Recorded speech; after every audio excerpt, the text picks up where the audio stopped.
Start कर रहे हैं। तो लास्ट क्लास जाते जाते ये क्वेश्चन हो गया था, अगला क्वेश्चन पढ़िए। चलिए अब देखते हैं कि फोटो क्या है, क्या हो रहा है असली में। इसको देखिए एक बार और ध्यान से थोड़ा सोचिएगा। From a point on the ground the angle of elevation of the bottom and the top of a transmission tower fixed at the top of 20 metre high building are 45 degree and 60 degree respectively. इसमें 60 degree वाला line नहीं दिखाई दे रहा, मैं बना देता हूं। आप इमेजिन करो कि 60 डिग्री वाला लाइन जो है वो एक्चुअली ये वाला हो, ठीक है। कलर थोड़ा चेंज कर दें क्या, पिंक तो नहीं दिखेगा, रेड कुछ दिख रहा है क्या? ब्लैक ही ठीक था शायद, नहीं ब्लैक भी नहीं दिख रहा, हाँ दिखना चाहिए। तो आप देखिए कि ये कोई ऑब्जर्वर है, जो ये ट्रांसमिशन टावर है, वो होता है ना कि मोबाइल का सिग्नल ट्रांसमिट करने के लिए बिल्डिंग के ऊपर चिपकाया जाता है।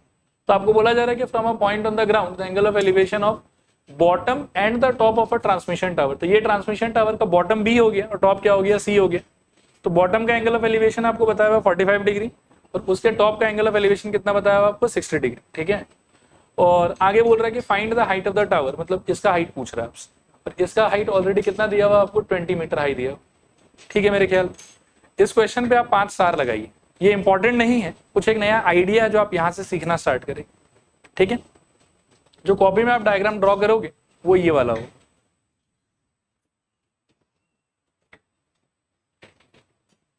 ठीक है। बनाइए फटाफट, बना लीजिए, हो गया होगा मेरे ख्याल में बनाना।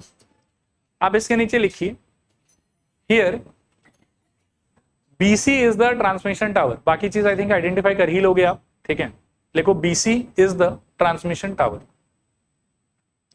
BC is the transmission tower, ठीक है। अभी 2 मिनट के लिए जो है वो आप थोड़ा सा बोर्ड की तरफ देखो, मैं कुछ समझाना चाहता हूं कि अभी तक क्या हो रहा था और इस क्वेश्चन में क्या अलग है। जैसे अभी तक आप जो भी क्वेश्चन कर रहे थे ना, वो बहुत ही आसान स्ट्रेट फॉरवर्ड क्वेश्चन होता था कि उसमें एक ही ट्राइंगल होता था, उस ट्राइंगल के अंदर में एक एंगल पता होता था, एक साइड आपको पता होता था और आपको एक और साइड का वैल्यू पूछा रहता था। फिर क्या है कि ये साइड किसके तरह बिहेव करेगा, बेस परपेंडिकुलर हाइपोटेन्यूस, ये किसके तरह बिहेव करेगा, बेस परपेंडिकुलर हाइपोटेन्यूस। ये आइडेंटिफाई करो, एंगल आइडेंटिफाई करो और सोचो कि कौन सा ट्रिग्नोमेट्रिक रेशियो काम में आ सकता है। अगर कहीं पर मान लो कि परपेंडिकुलर और हाइपोटेन्यूस को कनेक्ट करना है तो साइन अच्छा रहेगा, कहीं पर बेस हाइपोटेन्यूस को कनेक्ट करना है तो कॉस अच्छा रहेगा, और किसी में अगर परपेंडिकुलर और बेस को कनेक्ट करना है तो उसके इसमें टेन अच्छा रहेगा, ठीक है। अभी वाले क्वेश्चन में फॉर द फर्स्ट टाइम क्या हो रहा है कि आपको एक नहीं 2 ट्राइंगल मिल रहा है। पहला डिफरेंस तो ये है। दूसरा डिफरेंस ये है कि एक ट्राइंगल को अगर आप ध्यान से देखोगे ना, किसी एक ट्राइंगल को, तो आपको अच्छे से पता ही नहीं लगेगा कि किसको किसको यूज कर, या आपको ये पता नहीं लगेगा कि कौन सा ट्रिग्नोमेट्रिक रेशियो उस सिचुएशन में यूज होना चाहिए। अब मैं क्या कहना चाहता हूं, देखो आप ध्यान से यहां समझने का ट्राई कर। मान लो कि मैं ABD ट्राइंगल पे फोकस कर, जो कि मेरा बनने वाला एक ट्राइंगल है मेरे ख्याल। बट ABD ट्राइंगल के अंदर में समस्या ये है कि ये 20 मेरे को गिवन है, ये एंगल 45 डिग्री होगा, ये भी मेरे को गिवन है, बट कौन सा साइड निकालना है ये तो पता ही नहीं है हम।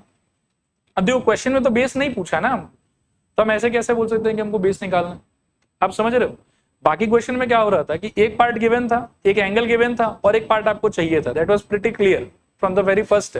इसीलिए हम बहुत ही अच्छे से ट्रिग्नोमेट्रिक रेशियो को समझ पा रहे थे कि ये वाला लगाना है मेरे। बट यहाँ क्या समस्या हो रहा है कि जैसा यहाँ पर डिस्क्रिप्शन दिया है उसके हिसाब से जब आप डिजाइन रेडी करोगे तो सबसे पहले आपको 2 ट्राइंगल दिखाई दे रहा हो। दूसरा बात है कि किसी भी एक ट्राइंगल को अगर आप इंडिविजुअली देखते हो तो वहां पर 3 पार्ट होगा ही नहीं।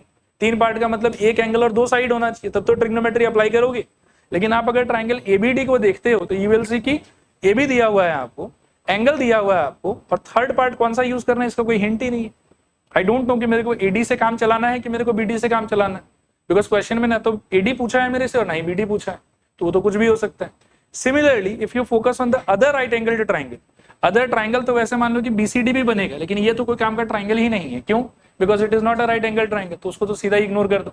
Next you should focus on ACD, correct. अब ACD में भी सेम समस्या सोच के देखो कि आपके पास में चलो ये वाला पार्ट है ढूंढने का, ये वाला पार्ट आपको पता है, बट ओवरऑल तो ये एक ही साइड है ना, और एंगल आपको पता है 60 डिग्री, लेकिन तीसरा साइड कौन सा होगा वो तो उसमें भी नहीं पता है। तो इस टाइप के सिचुएशन में जब 2-2 ट्राइंगल बन रहा हो और एक ट्राइंगल में ऐसे फुल ऑन क्लैरिटी ना हो आपके पास में कि कौन सा ट्रिग्नोमेट्रिक रेशियो मेरे को लगाना है, तो उस टाइम पर आपको फोकस करना चाहिए कि दोनों ट्राइंगल के बीच में कॉमन साइड कौन सा है। समझ रहे हो मैं क्या कह रहा हूं?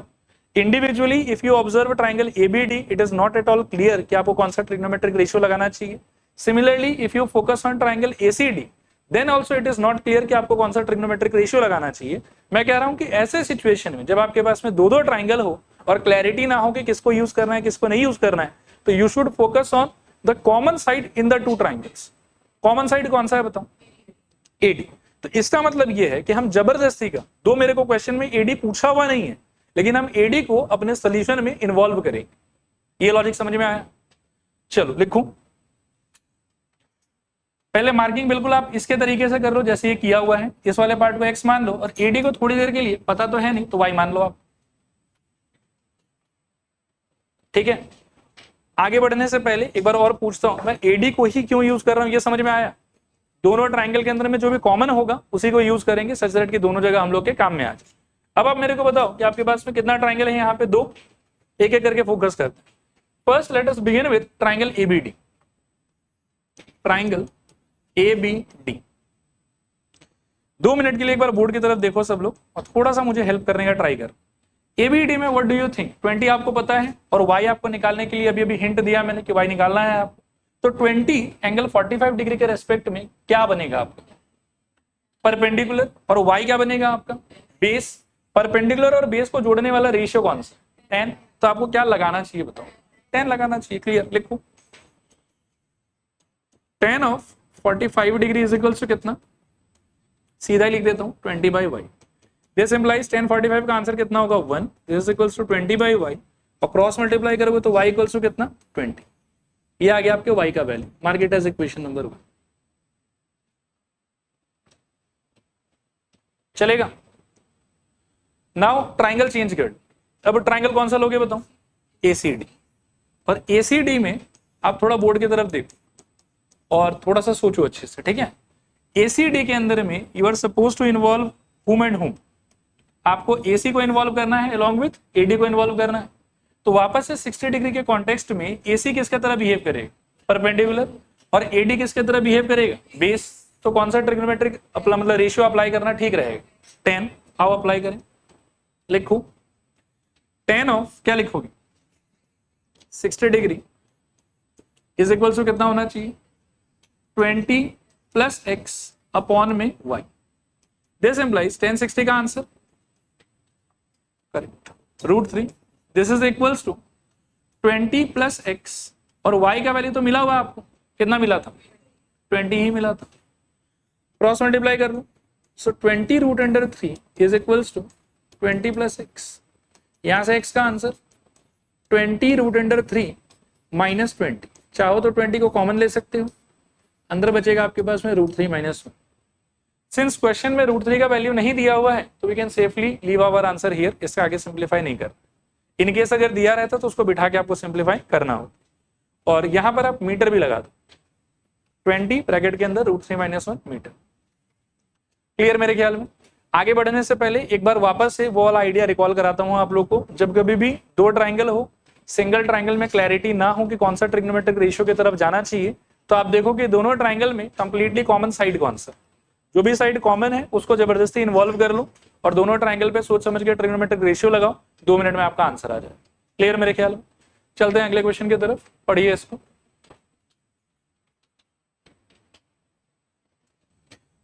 चलो देखते हैं कि एक्चुअली कैसा सिचुएशन। इसको देखो, यहां पे ऑब्जर्वर है आपका। ये जो स्टैचू का स्टैंड होता है ना, इसको पेडेस्टल बोलते हैं हम लोग। और उसके ऊपर क्या रखा हुआ आपके लिए? स्टैचू रखा हुआ है। क्वेश्चन के अंदर में यू कैन सी कि स्टैचू 1.6 मीटर टॉल, मतलब इस स्टैचू का इसका लेंथ कितना दिया हुआ आपको? 1.6। उसके आगे stands on the top of a pedestal. Pedestal मतलब ये वाला part A B. From a point on the ground the angle of elevation of the top of the statue is 60 degree. मतलब ऑब्जर्वर जो है वो टॉप ऑफ द स्टैचू को कितने angle पे देख रहा है? ये कंप्लीट एंगल जो है ना पूरा ये वाला 60 डिग्री हो। उसके आगे बोल रहा है आपको and from the same point the angle of elevation of the top of the pedestal. अब पेडेस्टल का टॉप मतलब क्या हो जाएगा? स्टैचू का बॉटम। ठीक है ना? तो पेडेस्टल का टॉप का एंगल ऑफ एलिवेशन क्वेश्चन में कितना दिया हुआ हम लोग को? 45 डिग्री।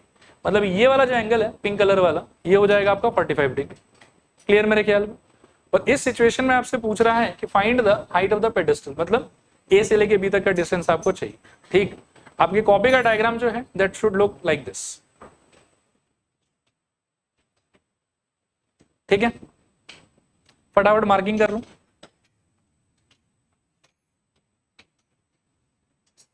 पहले तो मैं इस h को हटा देता हूं, आप इसको x लिख लो सो दैट की क्लैरिटी है। अच्छा x नीचे है तो इसको आप फिर y कर,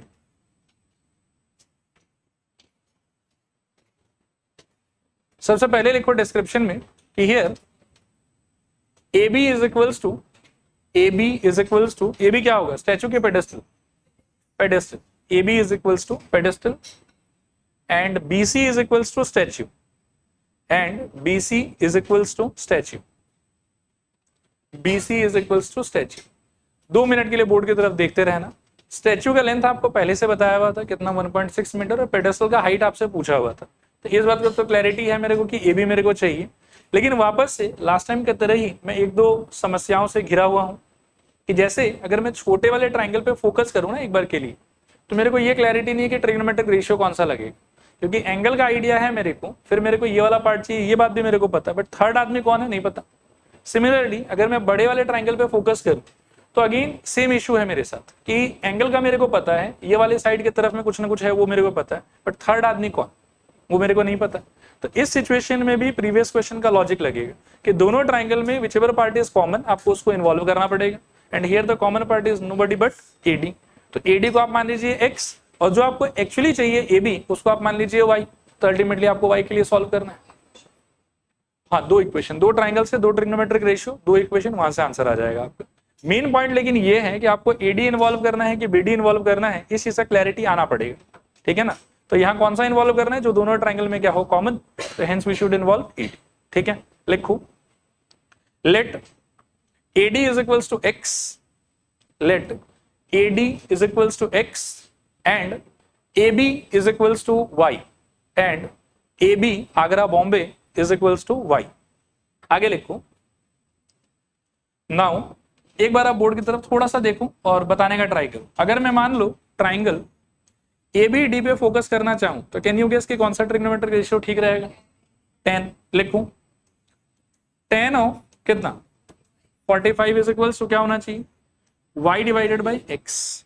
this implies 1 is equals to y upon x, cross multiply कर लो, x is equals to y, equation number 1। चलेगा। आगे लिखो ट्राइंगल चेंज करूं, कौन सा ट्राइंगल होगा इस बार, ACD। लिखो इन ट्राइंगल ACD फिर से कौन सा ट्रिग्नोमेट्रिक रेशियो, 10 ही ठीक रहेगा शायद। तो tan of 60 is equals to, थोड़ा ध्यान देना, हाँ मतलब परपेंडिकुलर ये पूरा पार्ट होगा आपका, राइट। तो क्या हो जाएगा वो वाला 1.6 plus y whole thing upon x। tan 60 का आंसर √3। अच्छा आप थोड़ा सोचो कि एक्चुअली लास्ट में क्वेश्चन में आपको क्या चाहिए था, x की y चाहिए था ना, तो y को रहने दो और x को बदल के y कर देते, ठीक है, क्योंकि इक्वेशन 1 में हमारे पास अवेलेबल है x is equals to y, ठीक है। तो इसको यूज कर लेंगे यहाँ पर, it will become 1.6 plus y और अपॉन में भी नीचे आ जाएगा y। This implies √3y is equals to 1.6 plus y को यहाँ ले आओ तो √3y minus y is equals to 1.6।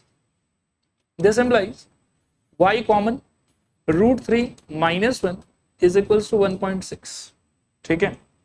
यहां से y is equals to 1.6 upon में मेरे ख्याल में √3 माइनस 1, लेकिन फिर मैथ्स का प्रोटोकॉल है कि रूट को डिनोमिनेटर में तो नहीं छोड़ सकते, तो क्या करोगे, रैशनलाइज। तो क्या हो जाएगा बताओ, 1.6 इंटू आई थिंक √3 प्लस 1, नीचे क्या आएगा सोचो, √3 माइनस 1 इंटू √3 प्लस।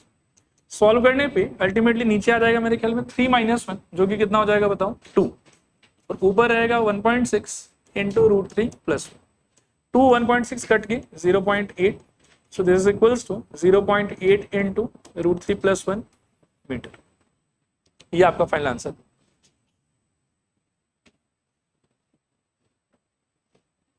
अच्छा आगे बढ़ रहे हैं यहां से, अगला क्वेश्चन देखो, ध्यान से सोचना और इस पे 5 स्टार लगा सकते हो आप, जनरली मतलब ये कंफ्यूजन में रहता है। सुनो एक बार ध्यान से मेरे तरफ देखो, मैं कुछ कहना चाह रहा हूँ, अच्छे से इसको सुनने का ट्राई कर। हम सबसे पहले एक चीज को रिसर्च करेंगे कि इन दोनों में कॉमन सेंस से हम कैसे कह सकते हैं कि टावर के बिल्डिंग में से कौन बड़ा होगा कौन छोटा होगा। आप ऐसा समझिए कि एक रोड है जो इस तरीके से जा रहा है, ध्यान से सोचिएगा मैं क्या कह रहा हूँ, ठीक है, और बिल्कुल एग्जैक्टली एक दूसरे से ऑपोजिट। जैसे इस बिल्डिंग के ऑपोजिट कौन सा बिल्डिंग, धानुका कॉम्प्लेक्स है शायद, नेहा तो बगल में है, ठीक है। आप समझिए कि ये रोड है और रोड के एक तरफ जो है वो एक बिल्डिंग है और दूसरे तरफ जो वो एक टावर है, एग्जैक्टली ऑपोजिट। मतलब यहां से उठा के अगर मैं पत्थर ऐसे फेंकूंगा ना तो उसी बिल्डिंग में जाके गिरना चाहिए, इस टाइप का। पत्थर फेंकते समय हाथ ऐसे या ऐसे नहीं घुमाना, एकदम सीधा फेंकना, आया बात समझ, उस टाइप का ऑपोजिट। अब इस सिचुएशन में क्या, क्वेश्चन इज सेइंग, और एक बार आप सोच लो कि यहाँ पे जो है वो टावर लोकेटेड है और वहां पे जो है वो बिल्डिंग लोकेटेड है, ये अपने दिमाग में फिट कर ले। मैं लिख देता हूँ कि यहाँ पर मानो कि बिल्डिंग बी लोकेटेड है और यहाँ पर मानो कि टावर टी लोकेटेड। अब क्वेश्चन में क्या बोल रहे हैं, देखो, the angle of elevation of the top of the building from the foot of the tower. Tower यहाँ पे है, इसके फुट के यहाँ पर मैं खड़ा हूँ और मेरे को बिल्डिंग का टॉप देखना। देखते समय एंगल ऑफ एलिवेशन मेरे को कितना दिखाई देगा बताओ, 30 डिग्री। मतलब यहाँ खड़ा रह के अगर मैं बिल्डिंग के टॉप को ऐसे देखूंगा तो 30 डिग्री पे दिखेगा, ठीक है। अगला लाइन क्या बोल रहे हैं, देखो, the angle of elevation of the top of the tower from the foot of the building. तो उसको मैं यहां से नहीं देख सकता हूँ, ये टावर का लोकेशन है, इसके लिए मुझे वहां जाना पड़ेगा, ठीक है। और फिर सेम हॉरिजॉन्टल डिस्टेंस के इस तरफ आके जब मैं टावर के टॉप को देखूंगा ना तो वो मेरे को 60 डिग्री पे दिखाई देगा। अब आप सोचो कि किस केस में आपको गर्दन ऊपर की तरफ ज्यादा घुमाना पड़ा, जिसका एंगल ऑफ एलिवेशन ज्यादा है, टावर का एंगल ऑफ एलिवेशन ज्यादा है, तो ऑब्वियसली जिसका एंगल ऑफ एलिवेशन ज्यादा होगा उसका हाइट ओवरऑल क्या रहेगा, ज्यादा रहेगा। क्लियर मेरे ख्याल में? तो हम सेफली कह सकते हैं कि टावर बड़ा होगा और बिल्डिंग क्या होगा, छोटा होगा, ठीक। बाकी एक्चुअली सिचुएशन देखो इस टाइप का कुछ होगा। देखो यहाँ टावर ऊंचा होगा और टावर ऊंचा क्यों होगा ये आप लॉजिकली सोच सकते हो, ठीक है। और ये आपका बिल्डिंग है, ठीक है। अब टावर का sense angle of elevation 60 degree ज्यादा है, मतलब आप यहां पर फोटो के अंदर में थोड़ा अच्छे से देखो, देखिए ध्यान से देखिए क्वेश्चन क्या कह रहा है। क्वेश्चन साफ साफ कह रहा है कि एक टावर है, एक बिल्डिंग है, फिर कौन लंबा कौन छोटा ये नहीं कह रहा वो आपसे कह रहा है कि जब आप बिल्डिंग के नीचे से टावर के टॉप को देखिएगा तो वो आपको 60 डिग्री पे दिखाई देगा। और सिमिलरली अपना पोजीशन स्विच कर लो, टावर के नीचे पहुंच जाओ और बिल्डिंग के टॉप को देखो तो वो कितने पे दिखाई देगा, 30 डिग्री। तो जो जितना ऊंचा उसका एंगल ऑफ एलिवेशन उतना हाई, आया बात समझ। तो जिसका एंगल ऑफ एलिवेशन हाई आपको बोला हुआ है ना, ऑब्वियसली उसका हाइट जो है ज्यादा होना चाहिए, और जिसका एंगल ऑफ एलिवेशन थोड़ा कम बोला हुआ उसका हाइट थोड़ा क्या होना चाहिए, कम होना चाहिए। तो लॉजिकली पहले से आपको क्लियर रहना चाहिए कि टावर ऊंचा आने वाला है और बिल्डिंग हम लोग का नीचे आने वाला है। बाकी सिचुएशन आप इस फोटो में ध्यान से देख लो कि टावर यहाँ लोकेटेड है, इसका फुट ये वाला पॉइंट है, और यहां से जब आप बिल्डिंग के टॉप को देखेंगे तो मतलब आप इस लाइन के अलॉन्ग देख रहे हैं, और इस लाइन का एंगल ऑफ एलिवेशन ग्राउंड से कितना बोला हुआ आपको, 30 डिग्री। सिमिलरली बिल्डिंग का फुट ये वाला पॉइंट है और यहां से टावर के टॉप को देखने का मतलब है कि इस लाइन के अलॉन्ग आप देख रहे हैं, ठीक है। और इसका एंगल ऑफ एलिवेशन कितना बताया आपको, 60 डिग्री। सिंस इसका एंगल ऑफ एलिवेशन मतलब इसके टॉप का एंगल ऑफ एलिवेशन ज्यादा है, इसीलिए इसका टॉप थोड़ा हायर पॉइंट पे हो। क्लियर मेरे ख्याल में? कॉपी में जो आप बनाएंगे वो देखने में मेरे ख्याल में ऐसा होना चाहिए। बनाइए फटाफट।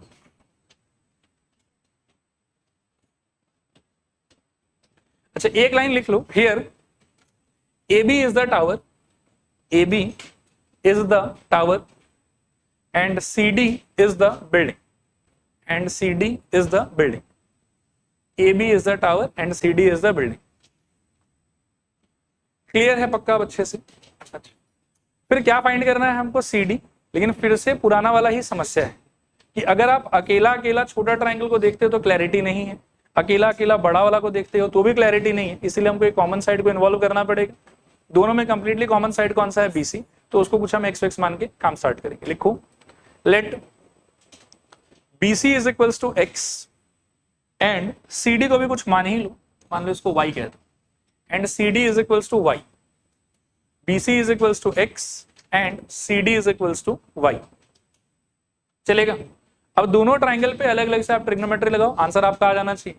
मान लो कि मैं अगर ABC ट्राइंगल का बात करूं तो क्या लग रहा है आपको, क्या लगाना चाहिए, 10 लगाने से सही रहेगा। 60 डिग्री पता है आपको, ये वाला पार्ट परपेंडिकुलर हो जाएगा और ये वाला पार्ट उसका क्या हो जाएगा, 20। लिखो इन ट्राइंगल ABC, लिखो tan of 60 degree is equals to मेरे ख्याल में 30/x, this implies √3 is equals to 30/x।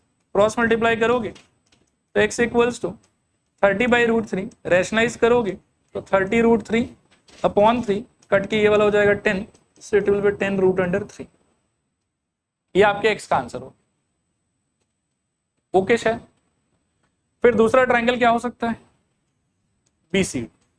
इसमें भी ट्रिग्नोमेट्रिक रेशियो कौन सा, 10। तो क्या हो जाएगा सोचो, tan of 30 is equals to I think y/x। tan 30 का मतलब 1/√3, y का तो पता नहीं, x हम लोग कितना मिला हुआ था 10√3। अब यहां पर दोनों में √3 काट सकते हो, दोनों नीचे ही है, और 10 को क्रॉस मल्टीप्लाई करो तो y इक्वल्स टू 10 मीटर। ये आपका answer, y is equals to 10 metre. नीचे लिखो हेंस हाइट ऑफ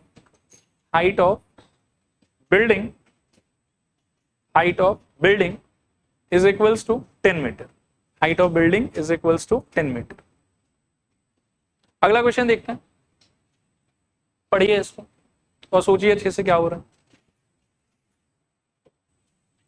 देखिए ध्यान से, इसमें बोल क्या रहा है, इसमें भी ऐसा कुछ बात है कि एक रोड है, रोड ऐसे जा रहा है, ठीक है, और इस रोड के एक कोने पे यहाँ और एग्जैक्टली उसके ऑपोजिट पॉइंट पे यहाँ दो पोल है, ठीक है, मतलब लाइट का पोल है, स्ट्रीट लाइट जैसे होता है, और दोनों स्ट्रीट लाइट सेम रोड के ऑपोजिट पॉइंट्स पे लगाया हुआ है, ठीक। और उसी स्ट्रीट लाइट को जोड़ने वाला जो एक लाइन होगा, उस लाइन पे ही कहीं पर एक बंदा खड़ा है, वो एक बार इस तरफ ऐसे देखता है और एक बार इस तरफ ऐसे देखता है। तो एक बार उसको 30 डिग्री पे दिखता है और एक बार उसको 60 डिग्री पे दिखता है। और जो दोनों लाइट के बीच का जो डिस्टेंस है ये वाला, ये distance width of the road, ये आपको कितना बताया हुआ, 100 मीटर है, सॉरी 80 मीटर। क्लियर मेरे ख्याल में। और फिर कुछ कुछ पूछा हुआ है। सो पहले आप ना ये वाला फोटो को देखो, थोड़ा सोचो,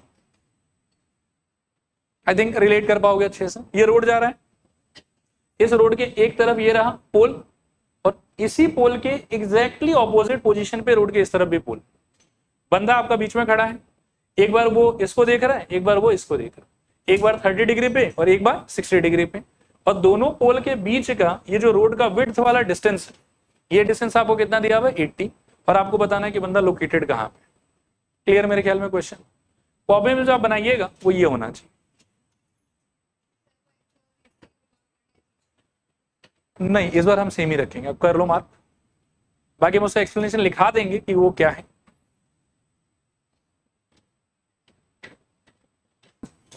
लिखो, let AE Agra England is equals to x, AE is equals to x and EC England Calcutta is equals to 80 minus x, is equals to 80 minus x। और लिखो AB is equals to CD is equals to h। पोल का height same है, AB equals to CD equals to h। और इसमें तो ज्यादा माथापेची है नहीं। जैसे अगर आप ये येलो वाले ट्रायंगल को देखते हो तो क्लियर है कि ये वाला और ये वाला का इन्वॉल्वमेंट होना चाहिए, और उस तरह भी मेरे ख्याल में इसका इन्वॉल्वमेंट होना चाहिए। एंगल भी आपको पता ही है, तो सीधा आप ट्रिग्नोमेट्रिक रेशियो जज करके लगा सकते हो। येलो वाले ट्रायंगल का नाम क्या है बताओ, लिखो, आप लोग भी लिखो, ट्राइंगल AX ABE, और लगाओगे शायद 10 ही लगाओगे, तो tan of 30 degree is equal to कितना, h/x। This implies 1/√3 is equals to h/x। Cross multiply करोगे तो x equals to h√3। Equation number 1 चलेगा, ठीक है। सेकेंड ट्राइंगल का नाम बताओ, CDE DC जो भी बोलो आप, और लगाओगे क्या, 10 ही ठीक रहेगा वहां पर भी। tan 60 is equals to I think h/80 minus x। tan 60 का मतलब is equals to h/80 minus x। पहले ये गेस करो कि आपको इस क्वेश्चन में चाहिए क्या, x चाहिए, h चाहिए, क्या चाहिए, ये दोनों चाहिए। मेरे ख्याल में दोनों ही चाहिए। Find the height of the pole भी है and the distances of the point from the poles, तो x भी चाहिए और h भी चाहिए। तो हम एक काम करते हैं कि यहां से x का जो भी आंसर है वो इसमें रिप्लेस कर देते हैं, और फिर x आ जाएगा। और x आ जाएगा तो h आ जाएगा। ठीक है, चलो लिखूं, this implies √3 is equals to h divided by, I will say 80 minus h √3। यहां से आप क्रॉस मल्टीप्लाई करो, एक second,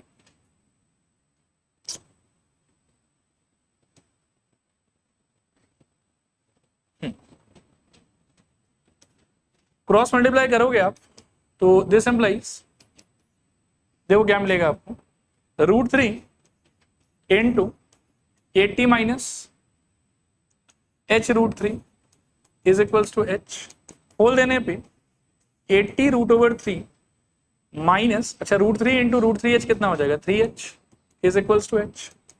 this implies 80 √3 is equals to 4h, so h is equals to 80 √3 by 4, काटोगे तो शायद ये 20 हो जाएगा, सो h इक्वल्स टू आ गया 20 √3। ठीक है, और फिर से equation 1 implies x equals to क्या था, h √3, h आपका कितना आया 20 √3, so 20 √3 into √3 is equals to 20 into 3 is equals to 60, is equals to 60। ठीक है, तो x आपका 60 आ गया, h आपका 20 √3 आ गया, यहां तक सब कुछ ठीक है। इसके बाद जो आप लाइन लिखोगे ना वो भी बहुत क्रूशियल है, बहुत इंपॉर्टेंट है, आप उसको रैंडमली कुछ भी लिख दोगे तो काम नहीं होगा। अगर मैं ऐसा बोलूं कि hence the height of the pole is equals to 20 √3 and distance of the observer from the pole is equals to 60 metre, तो डू यू थिंक ये करेक्ट आंसर है? क्यों? अभी ये क्लियर नहीं है कि वो कौन से पोल से 60 मीटर के डिस्टेंस पे, एक पोल से है लेकिन कौन से? ठीक है, तो इसमें हमको ये मेंशन करना पड़ेगा कि the distance of the observer is 60 metre from the pole whose angle of elevation is 30 degree. तब फिर जो है वो आपका डिस्क्रिप्शन एकदम कंप्लीट हो, नहीं आया समझ? ठीक है ना, लिखिए, hence height of pole is equals to कितना, 20 √3 and distance of observer is equals to 60 meter, is equals to 60 meter from the pole whose angle of elevation is 30 degree, from the pole whose angle of elevation is 30 degree। Repeat करूं कि हो जाएगा? ठीक, मतलब एक का बता दिया तो अब क्लियर है कि 80 मीटर ही था टोटल, तो दूसरे से 20 ही रहेगा। नहीं, जरूरी नहीं, एक का लिखने से हो जाए, ऐसे ही एक लिखने से हो जाए, कहो। अच्छा, आगे चल रहे हैं यहां से, फिर आप पढ़िए इसको। देखो, इसको समझाने से पहले मैं थोड़ा सा ना कुछ बोलना चाहूंगा, ध्यान से सुनना। आप इस पेज को छोड़ो, आप यहां पर देख सकते हैं कि ऊपर एक स्विच दिखाई दे रहा है मेरे को, ये ऊपर ये वाला दिख रहा हो, कैमरा में शायद नहीं आ रहा, पता। ठीक है, अब स्विच को फिर से सोचो आप कि मैं अगर थोड़ा ज्यादा डिस्टेंस से देख रहा हूं, ज्यादा डिस्टेंस से जब देख रहा हूं तो गर्दन ज्यादा टर्न करना पड़ेगा, कम टर्न करना पड़ेगा? कम।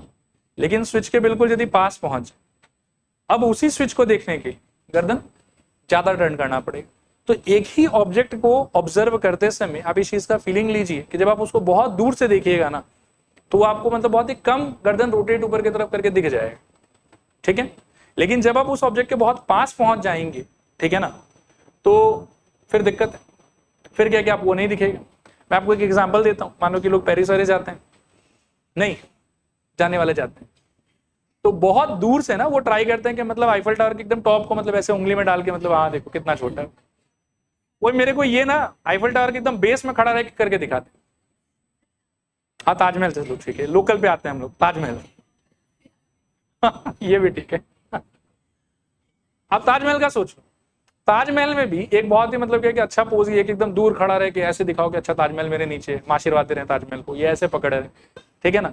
ये चीज कोई मेरे को ताजमहल में घुस के फिर करके दिखाते नहीं कर पाएगा ना।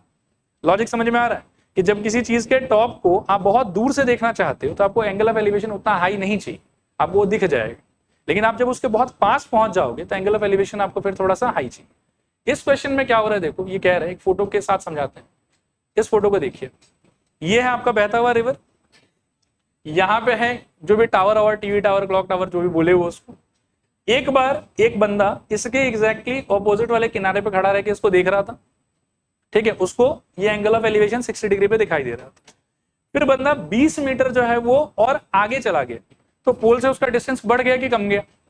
बढ़ गया। डिस्टेंस ज्यादा तब एंगल ऑफ एलिवेशन कम या हाई? कम ना। तो सिंस ये आगे बढ़ा, डिस्टेंस और ज्यादा हो गया, तब एंगल ऑफ एलिवेशन कम हो जाएगा। तो अब जो नया एंगल ऑफ एलिवेशन है डी पॉइंट से, वो कितना है उसका? 30 डिग्री।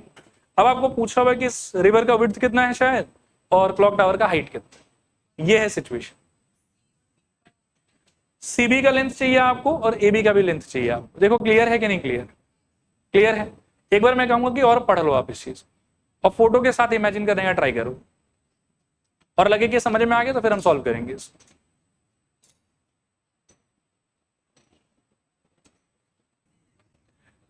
करें, आगे बढ़े। क्लियर है मेरे ख्याल में? और कॉपी में जो बनने वाला फोटो वो तो बस इतना सा हो।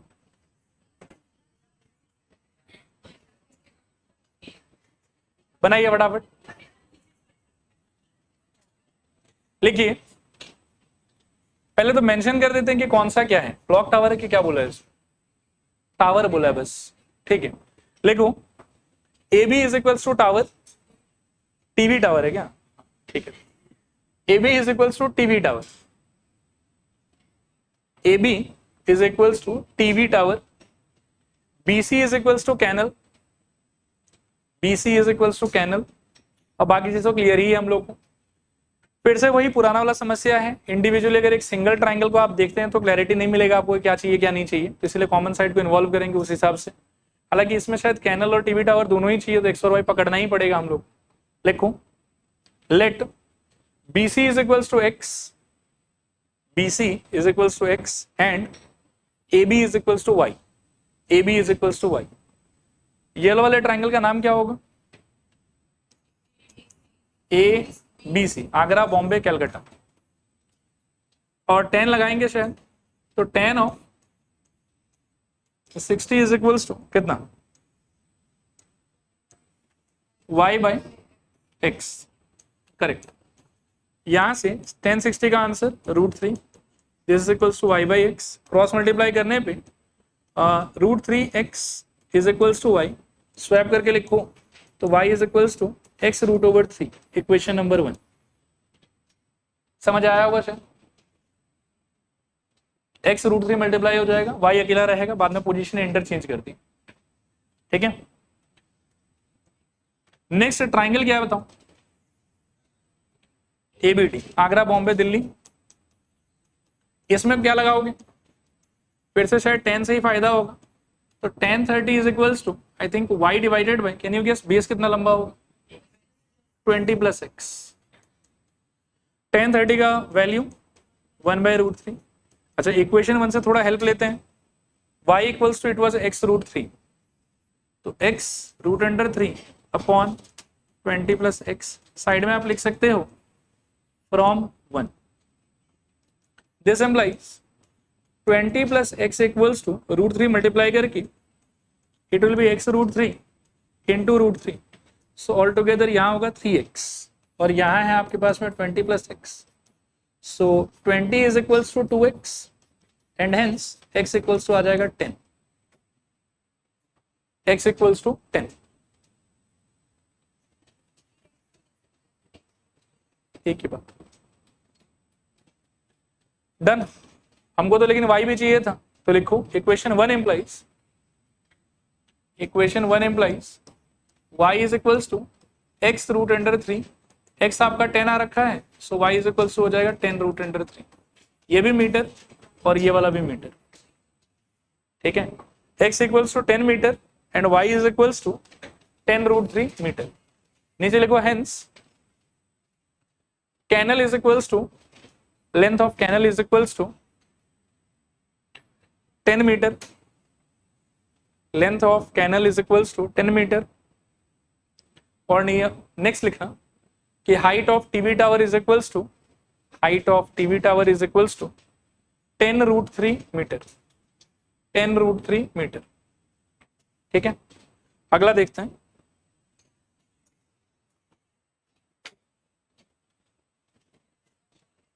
पढ़ो।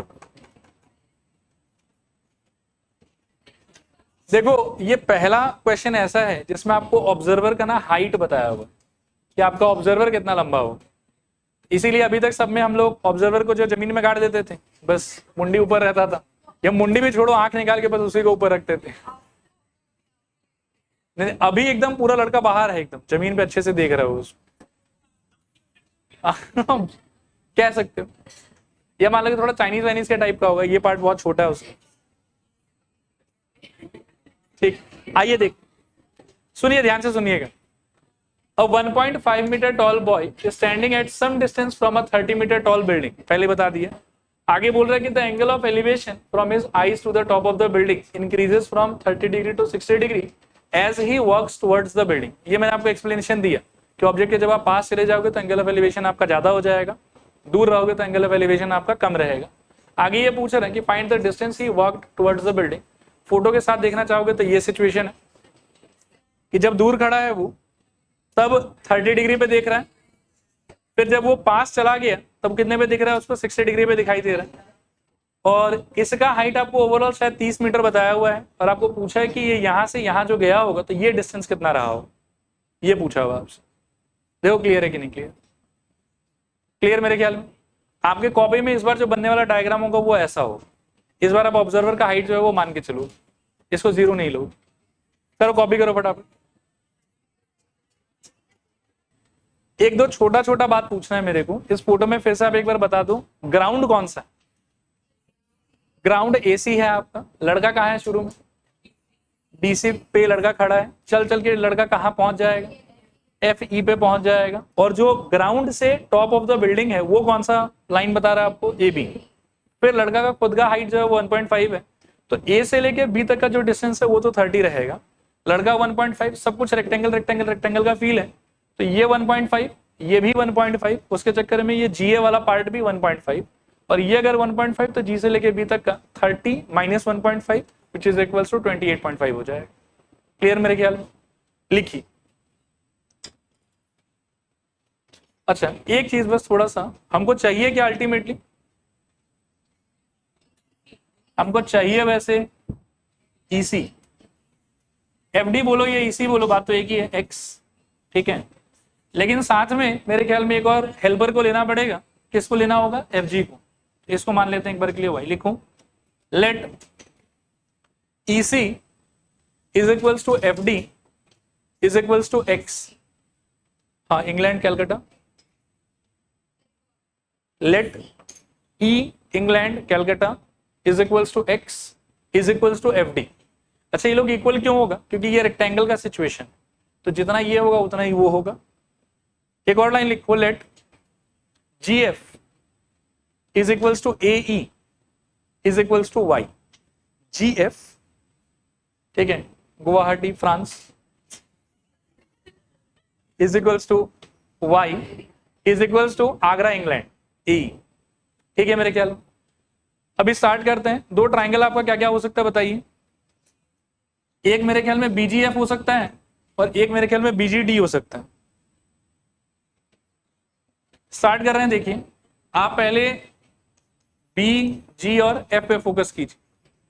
तो एंगल आपको ये वाला पता है, और अच्छा ये वाला चीज आपने डायग्राम में लिख लिया ना कि 28.5 है, तो अलग से मेंशन नहीं करेंगे। लिखिए tan 60 degree is equals to मेरे ख्याल में 28.5 अपॉन Y। tan 60 का आंसर मेरे ख्याल में √3 is equals to 28.5 upon Y। Cross multiply करोगे तो Y is equals to 28.5 upon √3, और यहां से यदि रैशनलाइज कर लेते हो इसको तो Y is equals to 28.5 into √3 upon मेरे ख्याल में 3। काटोगे इसको शायद तो कट जाएगा ये 9.5। So Y is equals to basically हमको मिला 9.5 √3। इक्वेशन 1 मार्क कर लो इसको। ठीक है, यूनिट मीटर। ठीक, अच्छा अब ट्राइंगल स्विच कर लूं। इस बार BGD लगेगा तो tan ही फिर से तो tan of 30 is equals to 28.5 upon नीचे का लेंथ कितना होना चाहिए, x की x प्लस वाई, थोड़ा केयरफुल रहना है यहाँ पे।